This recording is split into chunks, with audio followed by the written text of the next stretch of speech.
सर्वे भवन्तु सुखिनः सर्वे सन्तु निरामया सर्वे भद्राणि पश्यन्तु मा कश्चित् दुःखभाग् भवेत्.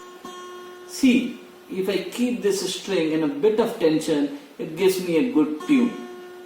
But when I start tightening it further, it will become taut. After some time there will be resistance and suddenly it might break. How do our body behave during similar stress? Let's find out. Welcome to chapter 2. In this chapter we will discuss psychophysiology of stress. We will stress primarily on general adaptation syndrome, theories related to stress, stress chemicals, and stress vulnerability interaction.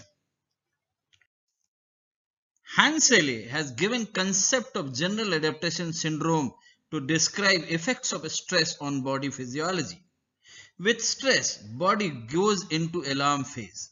Depending on perception of type and extent of stress, body prepares for either fight or flight. With continuous stress, body goes into resistance phase, and here with good coping he or she will adapt healthily to stress, but in case of chronic stress overwhelming physiological resources, body goes into exhaustion stage wherein stress related disorders or reduction of immunity may be seen. There are some theories proposed in this direction.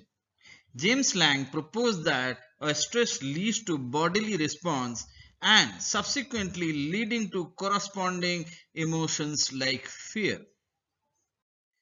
Cannon and Bard stated that stimulus is appreciated by center in the brain which leads to physiological arousal and emotion simultaneously.